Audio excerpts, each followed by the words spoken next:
జనగామ జిల్లాలో ఇసుక దందా యథేచ్ఛగా జరుగుతోంది. జిల్లాలోని వాగులను, వంకలను ఖాళీ చేస్తున్నారు ఇసుక మాఫియా సభ్యులు. అయినా కూడా అధికారులు పట్టించుకోవడం లేదంటున్నారు స్థానికులు. కొందరు ట్రాక్టర్ యాజమాన్యులతో కాంట్రాక్టర్లు కుమ్మక్కుతున్నారు. వాగుల నుంచి ఇష్టారాజ్యంగా ఇసుక తవ్వుతూ అమ్ముకుంటున్నారని చెప్తున్నారు స్థానిక గ్రామస్తులు. జనగామ మండలం చీటాకోడూరు గ్రామంలోని ఫేజ్ 1 చెక్ డ్యాం నుంచి ఇసుకను తవ్వి శివార్లలో ఇసుక డంపులు వేస్తున్నారు. ఆ ఇసుకను రాత్రి వేళల్లో జిల్లా కేంద్రానికి తరలించి సొమ్ము చేసుకుంటున్నారని స్థానికులు అంటున్నారు. అయితే అధికారులు చెప్పేది మరో విధంగా ఉంది. మన జనగాం మండలానికి వచ్చేటటువంటి విలేజ్లో అక్రమంగా ఇసుక రవాణా జరుగుతున్నదనే విషయం మా దృష్టికి రావడం జరిగినది. దీనికి సంబంధించి ఇమీడియట్గా మీ ఆర్ఐ మా కింద స్టాఫ్ కూడా చెప్పడం జరిగినది.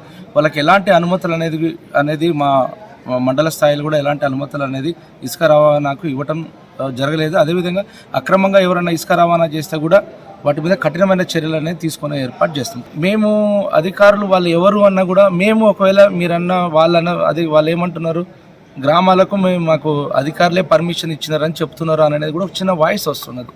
ఒకవేళ ఇచ్చుంటే వాళ్ళు చూపించాలి. ఒట్టిన నోటి మాటతోనైతే ఇవ్వము.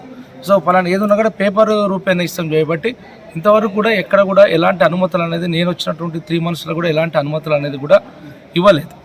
ఇసుకలకు సంబంధించినది మా ఆర్ఐతో చేపించేసి వాటిని పంచనామా కండక్ట్ చేపించేసి ఏడీ మైన్స్ వాళ్ళతో దీనికి లింకప్ ఉంటుంది. వాళ్ళతో జిల్లా స్థాయిలో కూడా మాట్లాడి ఎంత ఉన్నది డంపు, దానికి ఏమేం చేయాలని